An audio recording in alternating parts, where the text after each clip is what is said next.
Yeah. And so that then kind of just opened you up to, and was that kind of combining some of your military experience with all of a sudden being some big sidewalk cracking mofo, you know what I'm saying? It definitely helps because of the command presence. People see a big guy dressed like that, they don't want no problems at all. They just see somebody, that command presence goes a long way. Now security and bodyguard is kind of two different spaces, because with security, you kind of just maybe crowd control, you checking IDs, making sure people don't tear up the establishment. Bodyguard work is more person specific. Like I'm geared towards one person. I'm not engaging anybody else. His safety is my primary concern. That's it. So it's a total different space. Man, it's interesting you say that. I'm glad you kind of broke down the difference between security and bodyguard, because when I was doing pharmaceutical sales years ago. And what's happening, y'all? This is Mike D with Black Fathers Now, where we're bringing the village to the brothers. Every couple of weeks, you can look forward to a quick inspirational message or a thought-provoking guest with knowledge and wisdom, all geared towards helping you be the best father that you can be. We're bringing the village to you. Now it's your turn to do something with what you learned. All right, y'all. Let's go.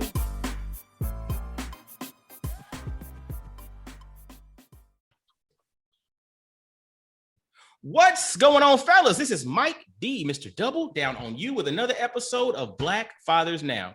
Now, look, man, I got a brother who's got a dope story, man. He's coming with some good stuff, man. He's moved into different segments of life. He's transitioned into different things, but he's doing some amazing stuff now, and he's really walking in his purpose, walking in his calling. And he's also a homeboy. He's from Augusta, Georgia, specifically Westside High School in Augusta, Georgia.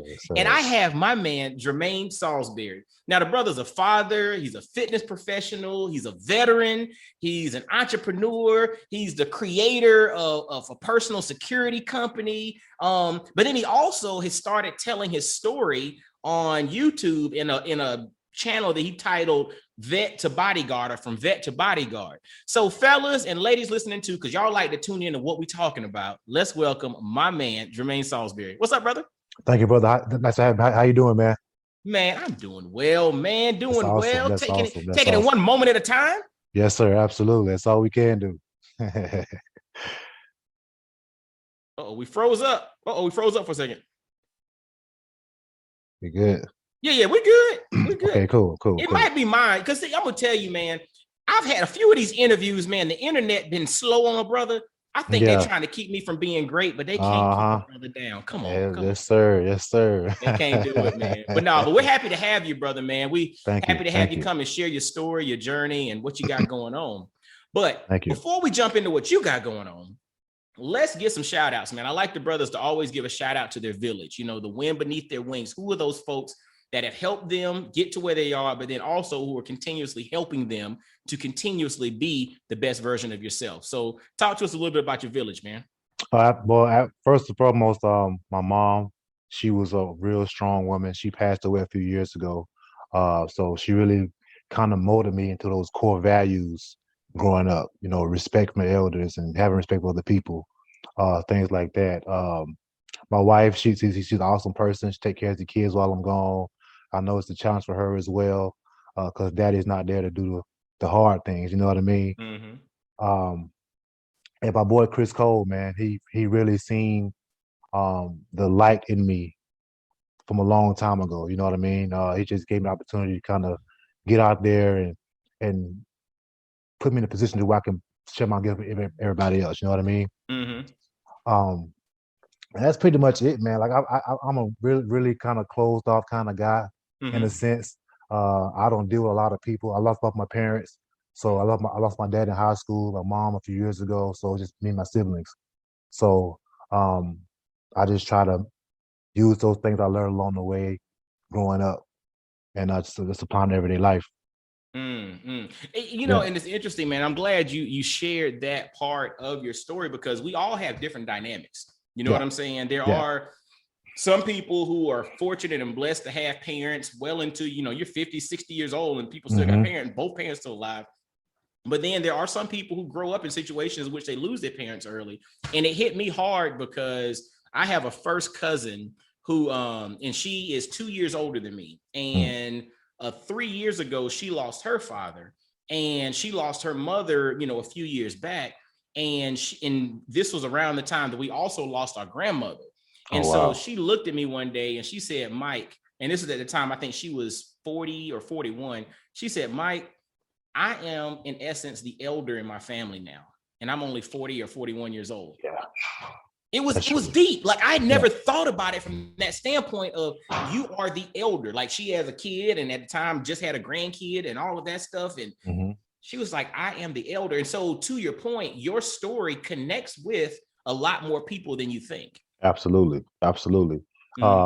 Being the elder of the family, that didn't hit me till maybe a few years ago, because losing my mom was hard. Because I was overseas deployed, came back home, and she was already in that last phase of cancer. And it was hard. But recently now, with these opportunities, I'm kind of building my family back together. That makes sense? Yeah. So being that bridge between like lost cousins I hadn't seen in a while, my sisters, my brothers, or whatever. So kind of bringing everybody back together. It's a cool thing. It's a very cool thing. That's cool. And the thing is, though, and I appreciate you stepping into that role. And again, as we were about to jump into your journey, everything in your life happens for a reason, right? Absolutely. Some things are uncomfortable and challenging. Some things are awesome. But the way that I explain it when I do speaking engagements is, we are all a 500-piece jigsaw puzzle, right? Absolutely. And we all got 500 pieces with jagged edges, some smooth edges, all of that. But the thing about a jigsaw puzzle is the puzzle's incomplete without all of those pieces. But you cannot define the puzzle by any one piece. You see, so it's that balance. Yeah. You know what I'm saying? Yeah, definitely. It's like, you need the good, the bad, the ugly, but I'm not defined by only that good piece. I'm also not defined by only that bad piece, but they're all pieces of me. That's a fact. That's a fact, brother. Yes, sir. Absolutely. It was hard. That's Chris loud now. But but as far as my journey goes, man, honestly, I was a young knucklehead in Augusta. I actually moved from West Side to Hepzibah. I think my sophomore year, and wasn't doing anything. Worked a few jobs. Wasn't really happy with that. I just joined the military.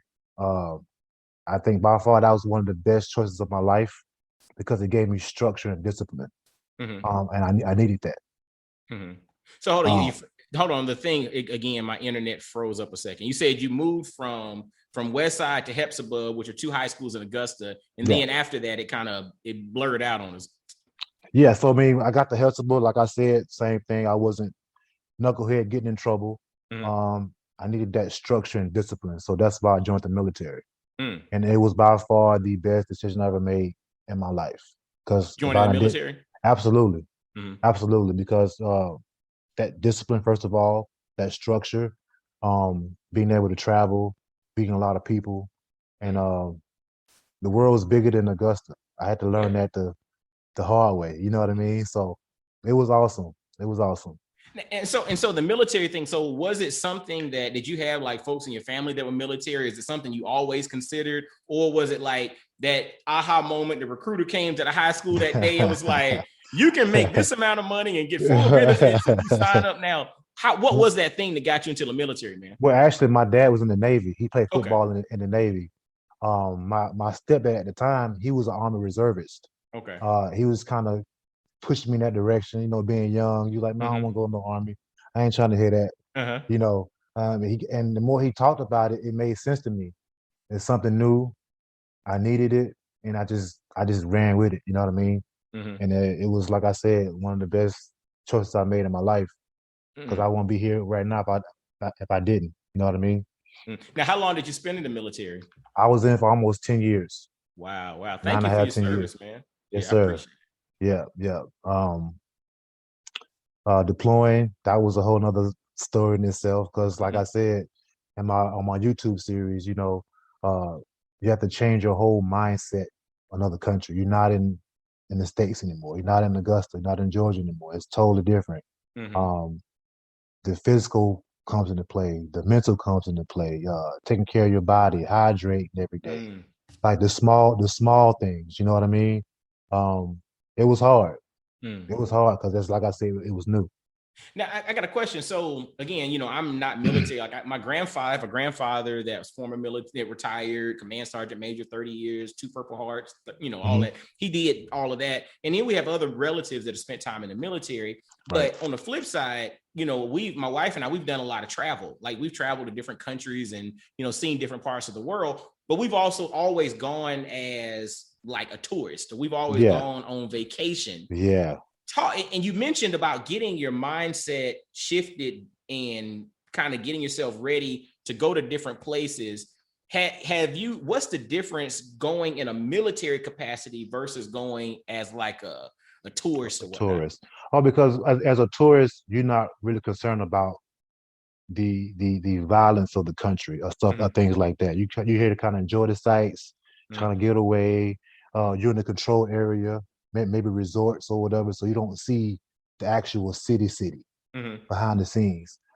Military is totally different because you have to literally watch Mm-hmm. people, Mm-hmm. actions, vehicles, Mm-hmm. uh, body movements, like scene scenarios, like all that stuff comes into play when you're in the military in another country.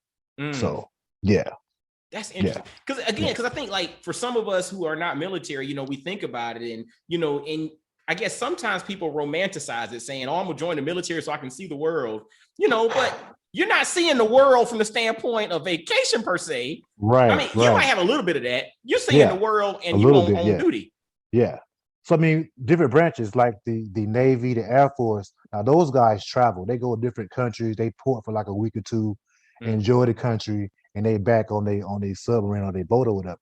mm, Army is different. Like we have it's a controlled environment. We're on a camp, and we're on that camp the entire year. We don't get to go out and see, you know, parts of the city or whatever. That mm, was a certain mission for a whole year. That's our mm, mission until we get ready to go. So it's totally different as far as the branches go. mm. Yeah. Have you done a lot of like international travel since then, just on a personal level? Oh yeah. Actually, after my service, I did contract work overseas Mm-hmm. as a civilian. Mm-hmm. I mean, that was cool too. Been to Dubai, Amsterdam, Mm-hmm. Thailand. So that was pretty cool. Mm-hmm. Yeah.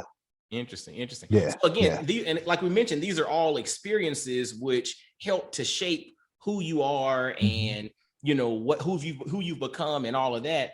And Absolutely. then you kind of fast forward, and then after that, if anybody has like followed you on social and all of that, like the bodybuilding and Yeah. competitions and Yeah. talk to us a little bit about transitioning, kind of into that in the fitness space, but Right. then kind of the aha moment which led to where you are now doing private personal security and traveling the world doing that. So the fitness aspect happened while my first deployment because I couldn't go home. I was missing family Mm-hmm. and I needed an outlet. I needed something to kind of release all that stress and Mm-hmm. emotion. And I just got into it. I just never stopped. Mm-hmm. Um, and it made the time go by faster. I felt better about my body. My mind was more sharp because I was always active. And I kind of just ran with it. And in the beginning, it was more just putting up numbers. I'm just trying to get big. Mm-hmm. And then maybe a few years ago, actually, I got into the actual nutrition part of it, this symmetry, building muscle, Mm-hmm. burning body fat, all that good stuff. So, and I just got into it. It's never stopped. Interesting. And Yeah. again, we talk about how we all grow and evolve. You Hmm. mentioned we mentioned we have different experiences, and just to pass time, it was like, yo, I'm gonna hit the gym. I'm just gonna be that swole joker walking around. Yeah. I'm trying to live it. And I when Yeah. you and I text at times, I always revert back. I always remember that quote that you put when you met CT Fletcher at a signing or something, Yeah. and In he said, Texas. Yeah. yeah, and he was just like, you look like one of them old concrete breaking mother. Yeah, those sidewalk cracking jokers. Like, Yeah. yeah, yeah. That's true. I was in it hard, man. Like I loved it. And then it kind of people seeing me do that, Mm-hmm. they want to train with me. Like, man, let Mm-hmm. me train with you. And that's how I got to the actual personal training space. Okay. And I still do it to this day. So um as far as the security goes, after I got out, I did a lot of bodyguard work, was actually security like bouncer work in Texas. Yes. a lot of clubs, Tony Romo, the Dallas Cowboys, stuff Mhm. like that. And it was pretty cool. Mhm. Yeah. Mhm. It was pretty And cool. so that then kind of just opened you up to, and was that kind of combining some of your military experience with all of a sudden being some big sidewalk cracking mofo, you know what I'm saying? It definitely helps because of the command presence. People see a big guy Mhm. dressed like that, they don't want no problems at all. They just see Mhm. somebody that command presence goes a long way. Mhm. Um, Now security and bodyguard is kind of two different spaces because with Yes. security, you kind of just maybe crowd control, you checking IDs, Mhm. making sure people don't tear up the establishment. Mhm. Bodyguard work is more person specific. Like I'm geared towards one person. Mhm. I'm not engaging anybody else. His safety is my primary concern. That's Mhm. it. So it's a total different space. Man, it's interesting you say that. I'm glad you kind of broke down the difference between security and bodyguard, because Right. I had, when I was doing pharmaceutical sales years ago, and a frat brother of mine was actually the head of security for the pharmaceutical company that I worked for. His Right. primary responsibility was the North American CEO, right? Mm. But before that, he was prior military and all of that. But the funny thing was, I'm like 5'7" ish. That's what I claim. He was The dude was like my size. Like, he was no bigger than I was. I was just Yeah. like, you don't look like security Right. bodyguard or whatever. And Right. then he was like, but dude, I'm so much more dangerous than that big left tackle that used to play in the SEC. And he said, let me Right. tell you why. Because he's done personal work for like dignitaries and presidents and Mm. all kind of stuff. And Yeah. one of the things he said was, he was just like, think about this. Like, when you go to an event, like, I know what side of the car the person should get off on. We're scanning the area. We're looking at the rooftops and making sure that this is done and this is secured. I mean, he was going into all these different components aside from just being some big joker that used to play football in the SEC. Absolutely. Absolutely. So I tell guys this all the time. Size does not matter at all. It's the Mm-hmm. skill set. It Mm-hmm. doesn't matter at all. And the truth be told, it's about customer service, taking care of your client and all those things. So, the higher that person's status is, you will go into that type of spectrum. Like as far as like advances, checking spots out, making sure the area is secure, cameras, and all that good stuff, because that person has a higher status. Mm-hmm. So I mean, yeah, but size doesn't matter at all, man. Like Mm-hmm. you can be the biggest guy in the room and still get taken out in a heartbeat. Like Uh-huh. seriously, I've seen it before. Yeah, so Mm-hmm. that doesn't skill set, customer service for the bodyguard spectrum. So absolutely, Skill yeah. set, customer service. And think about that. And it's interesting, skill set and customer service, because Black Fathers now, we think about life and we think about things that can be applied to life, as a dad, as a husband, as a father, as a man in general. Absolutely. Skill set and what'd you say? You said skill set and Customer service. Customer service. So when you start thinking about it from that particular perspective, everything kind of revolves around skill set and customer service. Like, what are you capable of? Your skill Right. set. How do you treat people? Your customer Yes. service. Absolutely. People see the big guy and you think, well, that's all the job is. You're supposed to just stand there and just look big and just intimidate people. Like, no, like I tell my guys to find work, go clean something up, see if somebody need anything, interact, meet people. And those soft skills will get you a long way than the hard skills. Ooh, interesting. Now, and so to that point, did you go through any type of training yourself to become a, literally like to understand the soft skills associated with customer service, with, doing personal bodyguard work? Or was this something that literally just life experience and everything that you've gained along the way, you just package it together and then put it into practice? It's a little bit of both. Actually, I went to bodyguard school in Simi Valley, California last year. Okay. It's about a two month course. Okay. And it taught me how to correlate the military side to the bodyguard side. Still keeping those same things in play, being proactive, being focused, watching people, but kind of bringing it down to where you can see things and not react. Take note, see the situation, read the room, and just relax. You don't have to go to 10 all the time. And combined with what my mom told me, respect. The average person just wants respect. If a person comes with a problem, they just want to be respected. And that alleviates half the problem. So Yeah. Respect alleviates half the problem. You know, again, I mean, this is why, you know, with your story and what you're doing and, you know, your YouTube channel that you're getting up and running right now, the, you know, from vet to bodyguard, I think you really dropping gems and nuggets like that are so important because, you know, I think back in the day, it was a book or something. They said everything important I learned in kindergarten. Right. Mm-hmm. And when you think about like the golden rule and how you treat people and sharing, absolutely. And what you just said there, it's just like, honestly, if you start with respect, you know what I'm saying? It kills a lot. I've done it. Like I've been in situations in clubs, alcohol's in the mix, egos are in the mix, and you know, you just want to be that guy in the club. Mm-hmm. If I just stop and say, man, just chill out for a minute, we good, and give him that respect he was looking for, he's calmed in it. He's forgetting why he was mad in the first place. Give us a whole lot of problems. Dude, it's de-escalation, dude. I heard who was it? It's a guy. Oh, he's the dude that has Black Guns Matter, Maj Toure.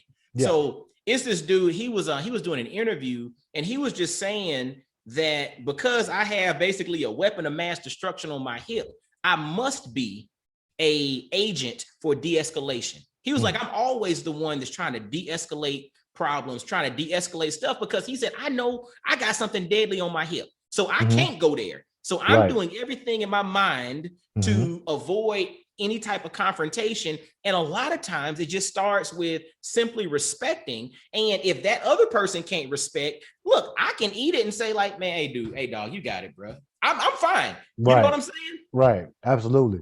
And the thing about with the gun, that's an absolute last resort for me. Yes. Because people automatically see gun, they get either intimidated or they think somebody's going to shoot something. So, I mean, like I said, de-escalation, that alleviates all of the problems. If I have to go to the gun, then I will. But I don't, you know, you don't have to. Not at all. So, and I think that's such an interesting perspective. There's another brother that I connect with on Instagram.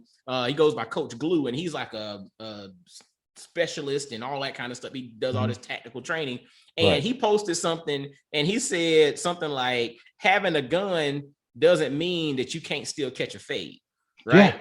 Yeah. It's just like, but again, that de-escalation, but then understanding the levels. And again, in security, we automatically think that just because somebody is armed, that they just go in there. That guy. Like, no, trust me, because we actually did some training in that aspect as well, just to see the reaction time. A person has a handgun, X amount of steps, and I'm running at you full speed.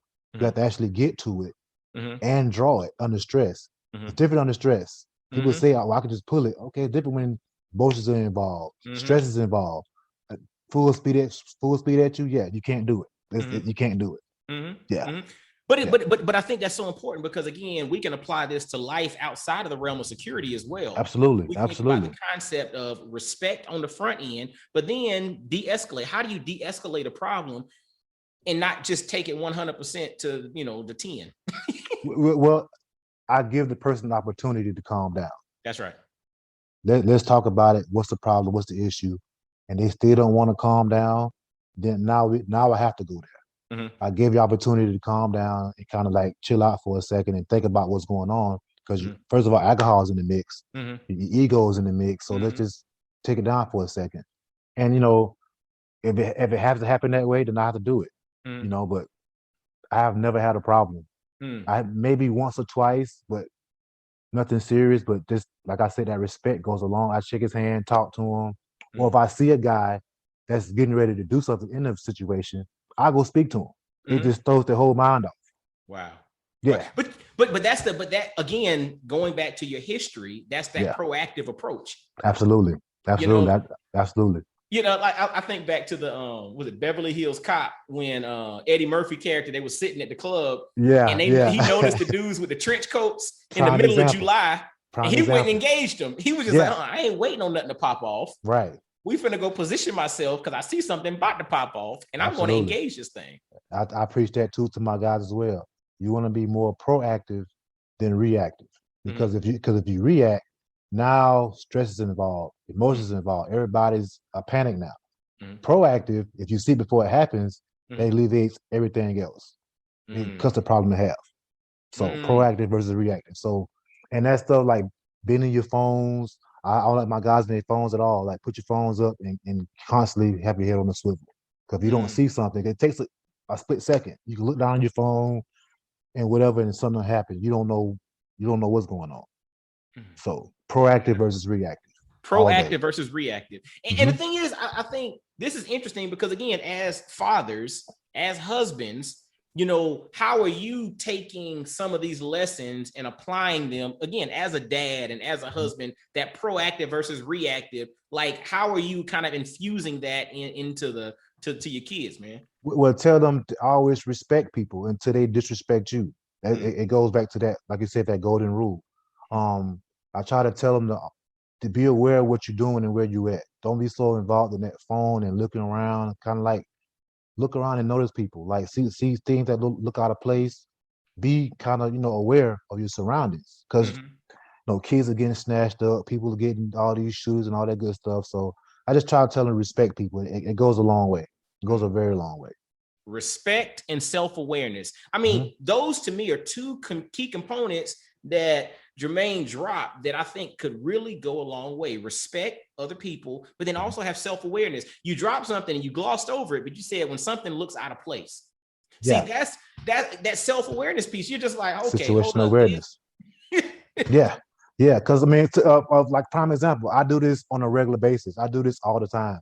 I'll go to like a Walmart or to like a mall or a store, and I'll just sit back and just watch people. Let's watch the way people move and how they engage and what they got going on. Like a person can actually pull out a weapon and start firing. Nobody would know because everybody's so they doing this or they're in a conversation on their phone or they having another conversation instead of let me see what's going on. You know what I mean? And that's an exercise I do all the time. Do it all the time. Yeah. And I think that's something for us to pay attention to, just to get a gauge. Yeah, to get a gauge of your surroundings. Just put your phone down and just scan around. Just like pay attention, people watch. And it'll surprise you. I'm gonna tell you what I like to do, like in the car, especially when I'm riding or somebody else is driving. I love to look in the car of people as I pass. Oh yeah. Yeah, me too. Dude, yeah. When you and my wife gets on me, she was just like, "Why are you staring at everybody that passes?" It's fascinating because I love people. Like I'm a people watcher. Like the best places in the world are like airports because you can sit down and you just literally, it's just all kind of good people watching. Absolutely. But the thing is, you learn so much, like, and sometimes it'll scare you because you see people like on their phone eating plates of food. Some of them be turning back some liquor while they driving. I mean, you see all kind of stuff going on, and you're just like, man, I never realized how much crap is going on around me because I'm so enthralled in my phone. Absolutely, man. That alleviates a lot of things. I try to tell my kids to not to be in that phone all the time anyway, like kind of read books and stimulate your mind. You get your time when you get it, but have that time to learn something every day. Be better than what you was yesterday. So, and try to steal those values in them every day. I try to, yeah. You're doing it. And you're doing a good. Let me tell you what, like I've been paying attention to you for a while, man, and I've been watching how you've evolved and you've grown, and you're very intentional, right? And it's been this intentional journey of I'm looking for that thing that is really my thing so that I can fully walk in my purpose. Like what is combining all of this? Like you mentioned, you realized not long ago, kind of like being the elder and bringing folks together now, right? It's like that thing is coming together. These skills that you have acquired over the years, that thing coming together. And now you've created Silverback Security, which is that thing that you're doing. And man, it was hard because getting out of the military, like I said, I didn't go to school. I didn't go to any colleges. I didn't have any of those skill sets.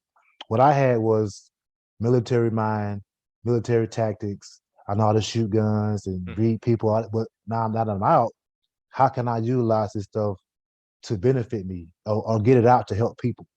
Got into like I said, to the security world. That was cool for a minute, but at the same time, I was still missing something. You know what I mean? Doing the fitness, that was cool too. And really just, I'm gonna tell you a crazy story how I got into the bodyguard spectrum. So I was working this job in Arizona. Long story short, easy job, easy money, and had an epiphany. I said, man, look here, I'm better than this. I have too much skills to sit behind a computer all day and not utilize what I have. I put in my 2-week notice. I didn't have a plan. I didn't have the job set up. I didn't have none of that stuff set up. I'm gonna get out here and I'm gonna do it. The very next day, Chris texted me, "You ready to work?" I said, Wow. "Yeah." Wow. And it's been on ever since then. Wow. Yeah. Hold up. Yeah. So I'm gonna tell you, see, dude, I'm gonna tell you there's this thing, and I referenced it on numerous interviews. It's one of my favorite books of all time. It's called The Alchemist. Are you familiar with The Alchemist? No, I'm not. Okay. Well, after you hear this, it's gonna make you want to pursue it as we talk about reading and everything. Absolutely. The Alchemist, the whole core of The Alchemist is, or the premise of it is, as you start to pursue your personal legend, the universe conspires to help you along on your journey. So The Alchemist is about this shepherd boy who goes through all these different trials and tribulations. But one of the things that happens is each time he goes through something, he realizes that as he goes through, there's something there to help usher him along to the next stage, right, on his journey. And I'm not going to give you everything because it's a good book that I think everybody should write that down. Yeah, it's called The Alchemist. Yes, sir. But what I'm saying is the moment that you made that commitment to say, you know what, I'm better than this. I got something else that I need to be doing. I know I'm bigger than this. I know this is not what I'm called to do. And I'm committed to, you put that 2-week notice in, and you said the next day, your man texted you and said, "Hey, are you ready to work?" The very matter of fact, the very next morning, I got off, I worked 12-hour shift from 6:30 to 6:30 the next morning. It was around about 7. I was going to train after I get off work, and he texted me, "Hey man, you ready to work full time?" I said, "Yeah."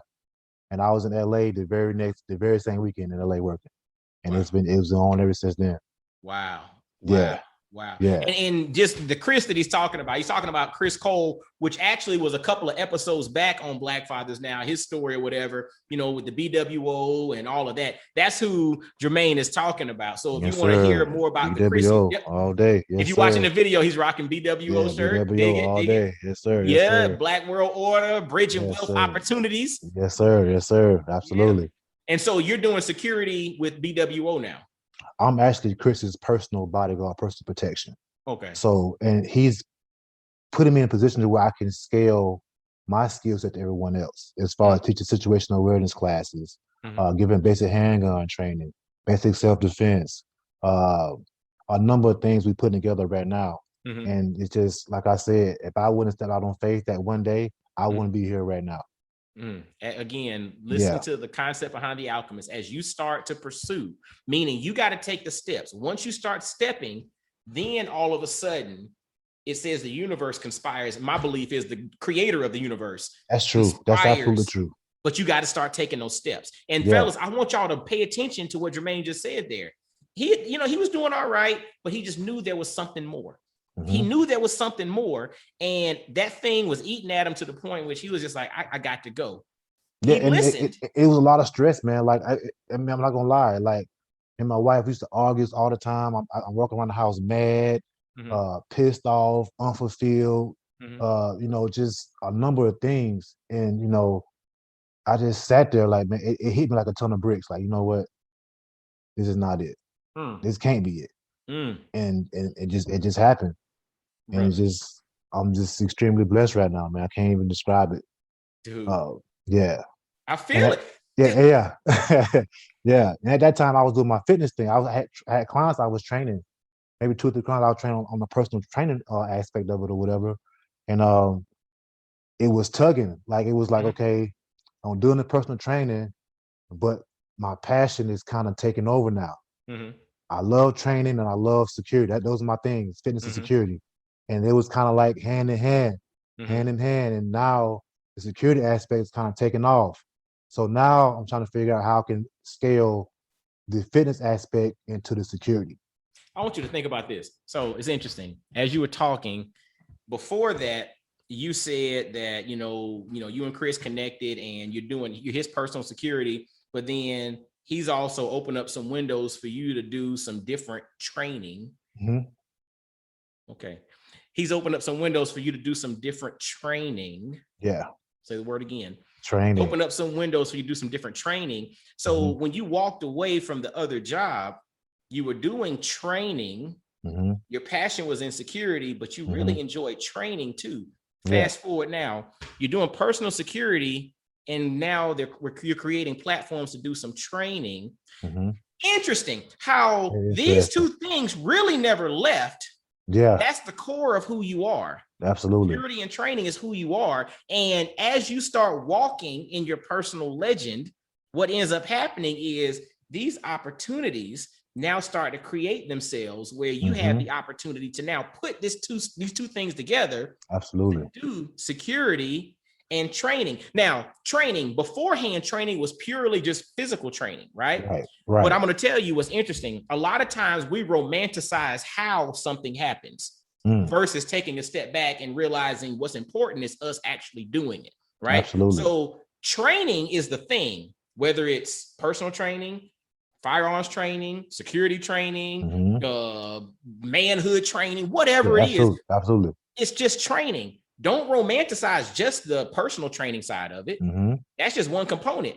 Absolutely. You're still able to do training. It just might not be personal training all the time. But guess what? You're still going to be doing training. Absolutely. Absolutely. And, you know, I'm glad you said it because part of my training is, you know, putting guys through actual stress. A lot of persons say they can pull a handgun, or whatever the case may be, but it's different under stress. So that's where that physical fitness aspect comes into play. I may have you do a couple of laps and run a couple of burpees or whatever, and then put you through a shooting scenario to see you can really do it under stress. So that's where that physical fitness part started coming into play.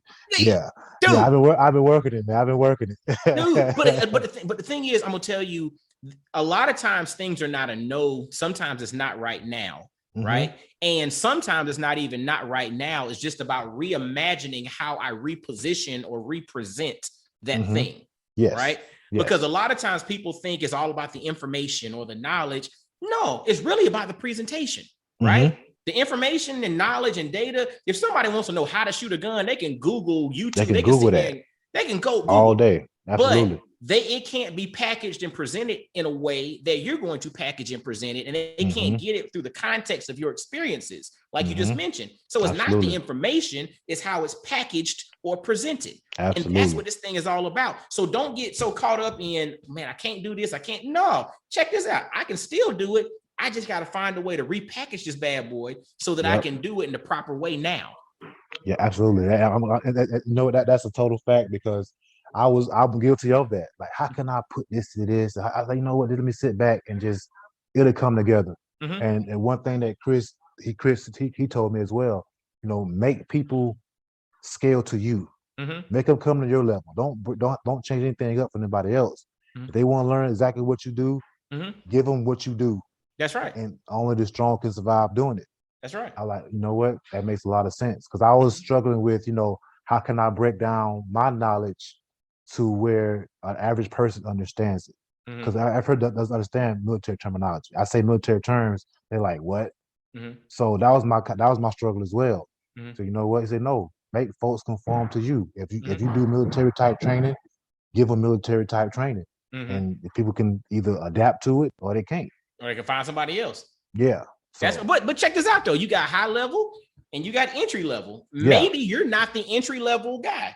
Absolutely. Maybe you're the high level. Like, look, check this out. When you're ready for that doggone full on, I'm about to put you through it, run a mile, then start going through some obstacle course and stuff going off all around. When you're ready for that, you come see me with Silverback. You did. Otherwise, I might not be where you're at yet. Yeah, and not only that, it's just I teach the mental aspect as well. People think this, you know, because you're secure, you can just do whatever you want to do. Like, no, you have to engage with people, build relationships with people. Like, you know, prime example, we go to different clubs or whatever. You know, I'm Chris's personal security, but I meet and greet all the guys that's already there, and that helps me out because if something does happen, I have 4 other bodies that can help me out as well. Versus me coming in with an attitude like, well, I'm a bodyguard, so I don't need to talk to anybody else. Like, no, I talk to everybody. That's it. Yeah, again, absolutely. That goes back to what you mentioned before, right? The customer service, but then respect. Absolutely. Because check this out. So people don't understand. Like, I got a homeboy, and he's actually been on the show as well. And years ago, he was like, he used to do all stuff with 2 Chainz, and he used to drive and be a part of all these different entourages and stuff. And one of the things we talked about, and this was like an offline conversation, he was just like, what's interesting, when you go to different cities, kind of in the rap game, it's kind of unspoken, but you got to check in. Like people like, and so it's funny. And we were laughing about it. He was saying, like when you see like rappers go to this city and something happens, he was just like, that was just obvious that they didn't check in when they got to the city. Know, if you in the game, like the rap game or whatever, when you go to this city, there's 2 or 3 calls you're supposed to make to let you know that, hey, I'm in the city, I'm good. Yeah. So that's that respect thing that you're talking about, but you understand the lay of the land with self-awareness. Because like I said, people look at you and they say, well, he's something because of the command presence. Like I have this thing about me where people always think I'm security, no matter where I go. I go to a regular restaurant. Like, hey man, can I use the bathroom? I'm like, yeah, you can go to the bathroom. I don't work here. You know what I mean? But I just put off that vibe. So I have to engage with people. If I don't engage with them, they won't talk to me. So I have to like literally speak to people and, hey man, how you doing? I'm Christian person security. I'm here for a little while or whatever. Anything happens, I'm gonna come to you. Oh, thank you. And for I got the guy's cell phone number. We're connected, and so just building those relationships with different people all over. So it's pretty cool. That's awesome, man. That's awesome. So talk to us now about like, okay, you got Silverback Security. You got the YouTube channel. You said you're going to start doing some different trainings and things of that sort going forward. You kind of lay out like how can folks get in touch with you? How can they check out what you got going on? Some social media. Absolutely. What do you have? You got any contact information for the brothers? Well, I have my Instagram page. It's CivilB_protection. Okay. On Instagram. I have my page on Facebook as well. Silverback Protection EP Services. Okay. And like I said, these doors are open so quickly. Now it's time for me to kind of put it out there now. So now I'm a lot of content. I'll be doing a lot of just little snippets about what I do on a daily basis, as far as like shadowing your client, getting to know your client, his likes, his dislikes, all that little stuff comes into play. Like Chris likes Black and Milds, he likes fruit snacks and shit like that. So I keep them on me all the time. So when he's looking for it, here you go, bro, I got you. He ain't got to look for it. So just those small little things really helps you be a good EP agent. So, you say EPH, what you say? Executive Protection. So the fancy name is Executive Protection. Okay. So and then you got body. People say Executive Security, Executive Protection, Bodyguard. So yeah, that's Executive Protection. So we're gonna use that term now. It's Executive Protection. Executive Protection. Yes, sir. Yeah. I dig it. Yes, sir. Yes, sir. And so make sure, fellas and ladies listening to SilverB_protection on IG, and then it's Silverback EPH. Yeah, Silverback Protection EP Services. Okay, Silverback Protection. So now I'm gonna spell out. I'm glad you said that. Now I'm gonna actually spell out Executive Protection on my page so people see that name. Okay. So that's a prime example. Like you never know who you talk to that you're never too old to learn. That's right. So that's right. I'm glad you explained it, because again, when people think executive protection, some people might just be thinking about like cybersecurity and all of that. Right. But no, there's an actual physical executive protection industry, and that's exactly what you're in by doing protection of like high value, figures. Individuals. And that's the thing. People always kind of compartmentalize security into one thing. Like they see bodyguard, you security. Like, no, I'm not security, I'm a bodyguard. Personal protection. So it's a difference. So it's all kind of always been put into one spectrum. So executive protection, that's more one individual, one person, that's the only guy I'm looking out for. So those soft skills get you a long way in that world. That's good stuff, man. Now, I guess as we kind of wrap up our conversation, man, is there anything that you'd like to leave with, the fellas, the ladies listening to, the dads that are out there in regards to just anything, man? You got the last words, brother. I would tell you to always pursue your dreams. If you work hard for it, it's going to come. It's going to be hard times. It's going to be times where you want to give up. You want to just do regular things or whatever, but if it's in you to do it, by all means do it, and show your kids the same thing. I tell my kids all the time, I don't like to tell my son not to do certain things. I want to see what that niches he has. They all have niches, and I want to bring that niche out of them. Always inspire and motivate people. Respect goes a long way, and pursue your dreams, man. Because dreams do come true. If you speak it, you work for it, it's gonna happen. And when it does happen, don't stop. Now you got to go even harder and keep going and keep going and evolving. Man, and you are a Always true learn testament something. of that. Yes, You sir. are a true testament of that, brother. Yes, And sir. so I just want to appreciate tell you to keep up the good work, man. I'm proud of you, man. Like it. I appreciate it, man. yeah, man. Yeah, Yeah. you know, when I get to a point in which I need executive protection, I know who I'm calling. You Hey, know what all I'm saying? day. All day. Me and Chris gonna have to fight it out. I'm be like, look here, dog. I got him now. so you know what's crazy? Uh-huh. This last job we had, because I watch his family as well sometimes. Uh-huh. And they trying to recruit me. Well, can we just take Dramaine with us? He's like, no, you can't take my guy with you. So yeah, but like I said, that customer service, like, you know, doing the small things, like taking them shopping, you know, carrying the bags and stuff for them and stuff like that. So it goes a long way. Goes a long way. Man, customer service, self-awareness, And respect. And respect, fellas. If y'all don't take nothing else from his journey, respect, customer service, self-awareness, but then also to follow your dreams, because they do come true. Absolutely. Awesome, Believe in yourself. Awesome. Yes, sir. Well, hey, man, I want to thank you, brother. Make sure to follow Dramaine Saulsberry. He's the creator of Silverback Protection on Instagram. It's silverb_protection. On Facebook, it's Silverback Executive Protection. He's going to change the name of it. But either way, it'll be in the show notes. But then also check out his YouTube page where he's going from vet to bodyguard. And he's really kind of documenting his journey. But the brother's doing the doggone thing. We got to encourage him, but then also tap into the wisdom that he's dropping, because it's going to help you to do your thing a little bit better. Appreciate you, brother. Thanks for having me, man. I appreciate you. No doubt, no doubt. Fellas, as always, make sure to follow Black Fathers Now on all social media platforms. Share this thing out. Leave some ratings. Make sure to reach out to Dramaine and let him know that, dude, I'm digging your journey, brother. I learned a lot. And as always, y'all be blessed, well, and wise. And I'll holler at you. Absolutely. Thank you, sir. Have a good one. You too, brother. Yo, fellas, I hope you enjoyed today's episode. And always, always, always visit blackfathersnow.com, as well as follow Black Fathers Now on virtually every social media platform you can think of. Instagram, Facebook, Twitter, everywhere. Just follow us and engage with us, man. Look forward to hearing from you. And I guess until next time, I'll holler at you. Peace.